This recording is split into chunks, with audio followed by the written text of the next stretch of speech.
Hola amigos, ¿qué tal? Espero que todos estén bien. اليوم كما قريتوا في العنوان باش نحكيو على الكرياتين as a supplement بويسكو هو أكثر سوبليمون أليمونتير عاملين عليه العباد غوشيرش في العالم.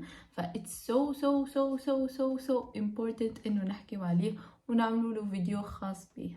فهذا شنو باش نعملوا اليوم؟ باش نحكيو شنو هو الكرياتين، شنو هو الكرياتين الناتوريل، وشنو هو الكرياتين سوبليمون أليمونتير، how it works في البدن متاعنا، شنو ما الفوائد متاعو، شنو ما المضار متاعو، شنو ما انواع الكرياتين، شنو معناتها كريابور. هذا باش تعرفوه الكل اليوم. باش نحاول نفسره بال... بالتبسيط الممل، باش نحاول نوصلكم المعلومه للماكسيموم. اذا كان فما بوان ميزات ما تغطاتش نجمو نناقشوها في الكومنتس. وعملت فيديو قبل هذا على الواي بروتين، اذا كان ما شفتوش نخليه لكم في الديسكريبشن بوكس شوفوه. it's important. حاولت نحكي فيه على frequent questions اللي يتسألوا على الواي بروتين. كيف نفس الحاجة باش نعملوها اليوم، باش نحكيو على الكرياتين، باش نحاول نجاوب على frequent questions متاع العباد. So let's get started. الكرياتين هي مادة طبيعية يصنعها الجسم من الأحماض الأمينية كما الأرجينين، الجلايسين والميثايونين في البنكرياس والكلاوي والكبدة. 95% منها تتخزن في الميوسكل على شكل فوسفوكرياتين باش يستهلكها الجسم في الفيزيكال اكتيفيتيز، و5% تتوزع على القلب والمخ وأنسجة واحدة أخرى. والكرياتين زادا موجود في الماكلة متاعنا كما موجود في اللحم الأحمر وموجود في الحوت. باش نجمو نفهمو شنو دور الكرياتين بالضبط لازم نعرفو شنو هو ال ATP أدينوسين تريفوسفات وشنو هو ال ADP أدينوسين ديفوسفات. ال ATP تو سامبلومون هي الطاقة في الجسم. الطاقة في الجسم علميا تتسمى ATP أدينوسين تريفوسفات، معناها فيها 3 فوسفات، فيها 3 فوسفاتات. الجسم متاعك يستهلكها كي تعمل أي أكتيفيتي فيزيك. ما المشكلة اللي ال ATP سريع الاستهلاك، سورتو كي تعمل ديزاكتيفيتي انتونس تستحق فيهم طاقة قوية. دونك ال ATP باش يستهلك فيسا، وكي يستهلك فيسا يولي اسمه ADP.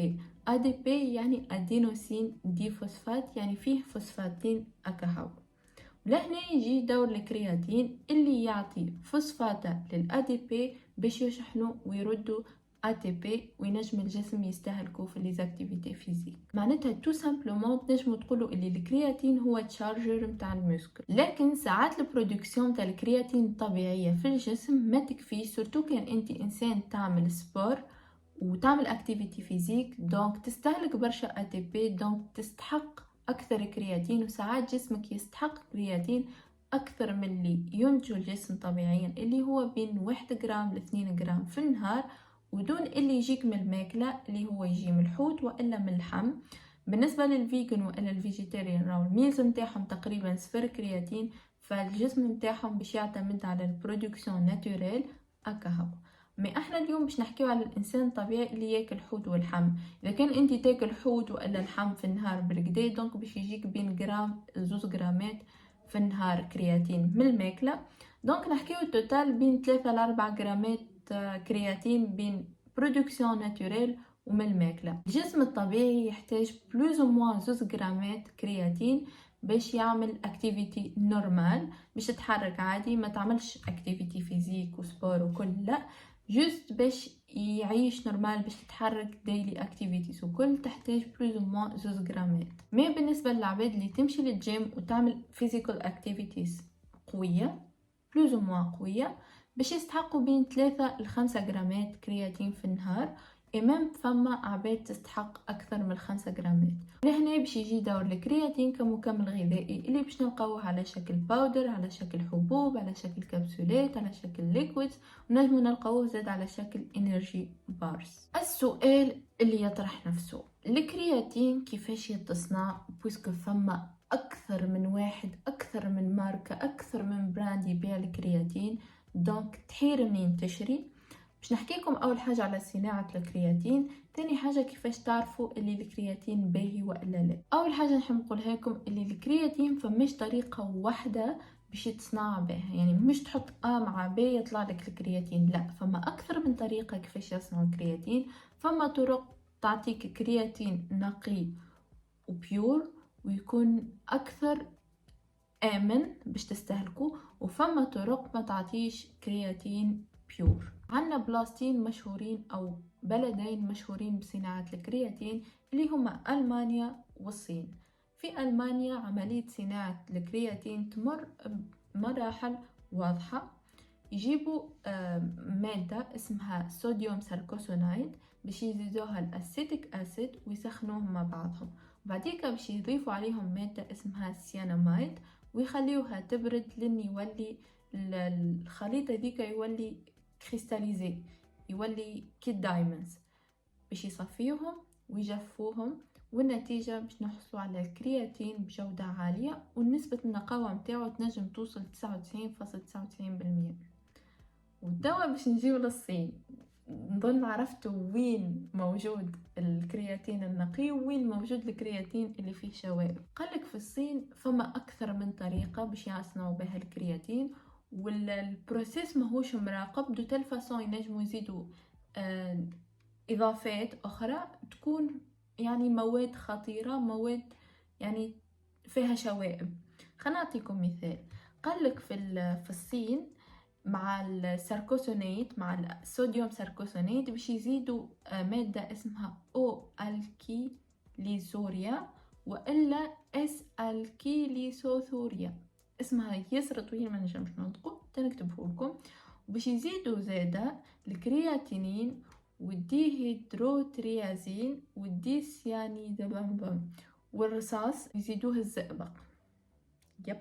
وقالك اللي المادة على حسب العلماء المادة الخطيرة وأخطر واحدة فيهم، هم كلهم تقريبا اختار، أنه فما الزئبق والرصاص وحسيلو ينصبوا في دالة، ذوما مش يصنعوا في كرياتين باش العباد تكونسوميه. المهم قالك مكمل فيه شوائب خطيرة، وأخطر واحدة فيهم حسب العلماء هي ديهيدروتريازين، على خاطر التركيبة متاعها تشبه تركيبة المواد مصارتنا. هذاك علاش علميا وفي الماركت زادة باش تلقاو اللي الكرياتين المصنوع في ألمانيا أكثر أمان وبيور أكثر ونقي أكثر، والبروسيس متاعه مضمون. علاش؟ على خاطر الشركات اللي تصنع الكرياتين متشدة في البروسيس هذاك، يسر تراقب الكواليتي دو تل فاصون باش يطلعوا كرياتين بنسبة نقاوة تنجم توصل 99.99%. بعد شوية باش نفسر لكم كيفاش تعرفوا أنه الكرياتين المصنوع في ألمانيا ومن عند شركة معينة، والشركة هذه تضمن في أكثر كرياتين هاي كواليتي في السوق. من قبل كل شيء باش نحكيو على أنواع الكرياتين. الكرياتين كما أي حاجة، كما الواي فيه أنواع، الكرياتين زاد فيه أنواع، وأكثر نوع مشهور واللي هو الكرياتين مونوهيدرات. الكرياتين مونوهيدرات هو أكثر نوع تعملت عليه دراسات، وتقريبا أكثر نوع آمن. علاش؟ خاطر برشا ارتيكلز يحكيو على المونوهيدرات، دونك دو بريفيرانس أكثر، وأكثر واحد يستهلك تجاه عالميا هو الكرياتين مونوهيدرات. مي العيب الوحيد متاعو اللي فما عباد يعمل لهم انتفاخ في البطن، مي راي حاجة عادية على الاخر كي تكونسومي اي نوع متاع كرياتين باش يعمل لك بلوتينغ في البطن، باش يعمل لك انتفاخ في البطن.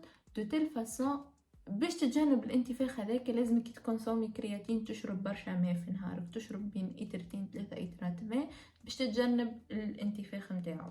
سينو الانواع الكل نسبيا تعمل انتفاخ في البطن، مي كل نوع والنسبة متاعو. يعني فما وحود نسبة انه يعمل لك انتفاخ اقل من المونوهيدرات، كما مثلا الكرياتين هيدروكلورات. النوعية هذه تذوب اسرع في الماء، الامتصاص متاعها في الجسم يكون اسهل، ما عندها حتى فماش حتى دليل اللي هي خير من المونوهيدرات، رغم ان هي النوعية هذه تكون اغلى من المونوهيدرات.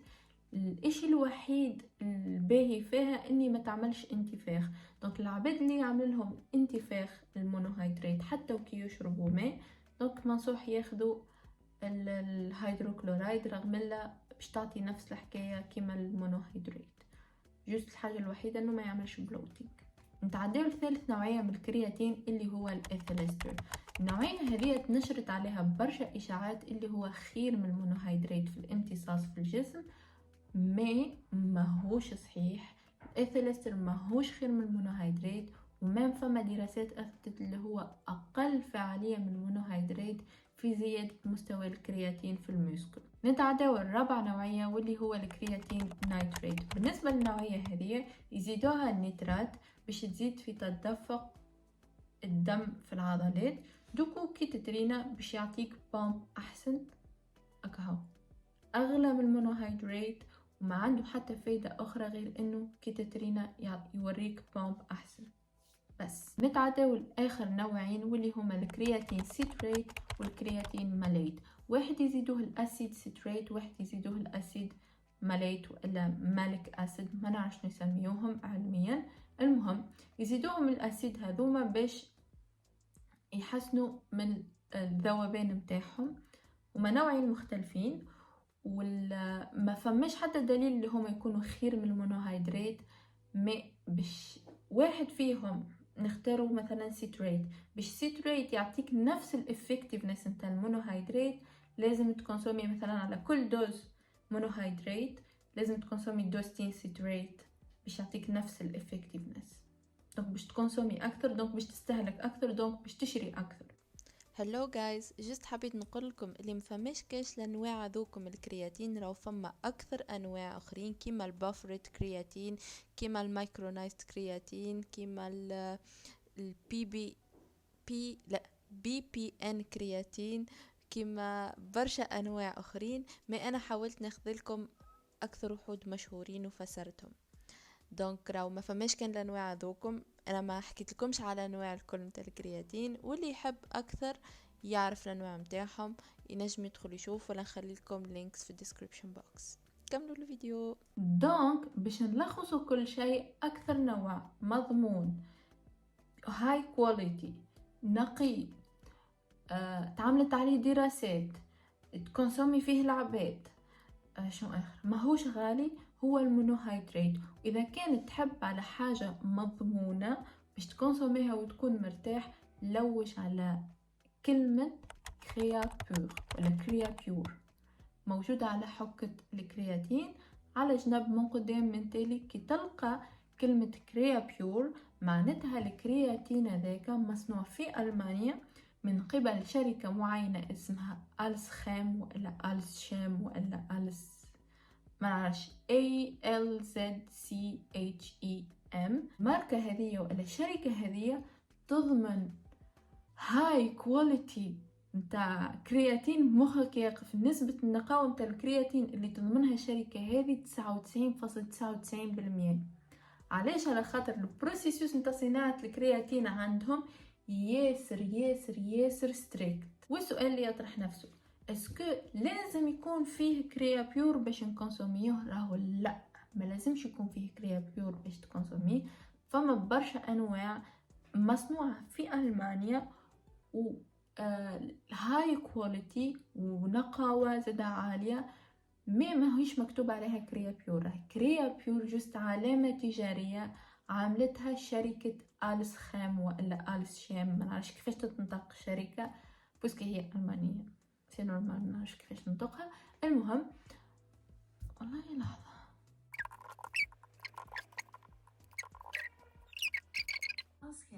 ألس خام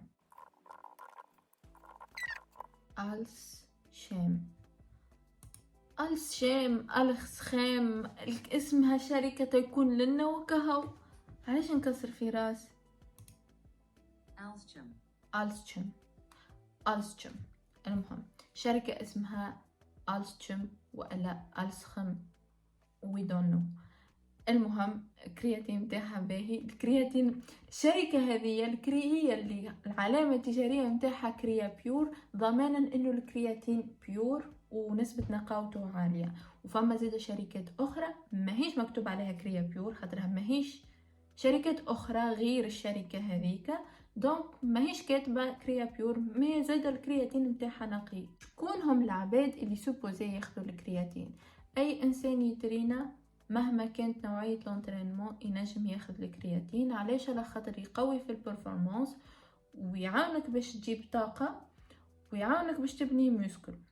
دونك تنجم تاخذ الكرياتين اذا كان انت تترين سبور. اذا كان انت ما تتريناش سبور، تحب تعاون على تحب تحافظ على الكتلة العضلية نتاعك مع تقدم السن، نجم تاخذ الكرياتين. فما دراسات اثبتت اللي الكرياتين باهي لصحة المخ ان جنرال، يحسن في التركيز، يحسن في الشورت تيرم ميموري، ويحسن في الوركينج ميموري، الذاكرة قصيرة المدى والذاكرة العاملة.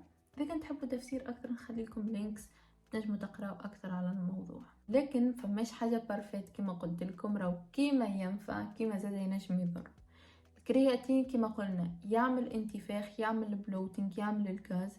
ما الحاجه هذه ماهيش جراف برشا، تشرب برشا ماء تنجم تتفاداها. البريود الاولانيه تنجم تحس بها، مي السوفي يعني دخلت الكرياتين في الديلي لايف نتاعك راهو باش تبدا تنقص البلوتينج، الانتفاخ باش يبدا ينقص، دونك بدنك باش يستانس عليه. زادا تنجم تحس زياده في الوزن كي تستعمل الكرياتين، مي راهو هذاك جوست ماء في الموسكل. بعد بريود يرجع يطيح الوزن نتاعك وجوك باهي. نجم يعمل مشاكل في المعده ونجم يعمل امراض في المعده. هذاك علاش اي انسان عنده مرض في المعده دو بريفيرونس ما ياخذش الكرياتين، وما ياخذ حتى شيء الا ما يستشير الطبيب نتاعو. ودو بريفيرونس زادا ناخذ الكرياتين على حسب دي دوز معينه، بين 3 ل 5 غرامات في النهار. حاول ما تاخذش اكثر الا بالطبيب، هذيك الدوز النورمال. فما ناس تاخذ اكثر خاطر الاكتيفيتيز اللي يعملوهم اكثر كيما لي زاتليت، دونك يستحقوا اكثر بتاتر، مي الدوز العادية تكون بين 3 ل 5 غرامات في النهار. هذا كان فيديو اليوم، ان شاء الله يكون عجبكم. تنسوش باش تعملوا لايك، سبسكرايب and the bell باش توصلكم notification كي نحط فيديو جديد. See you in the next video. Bye.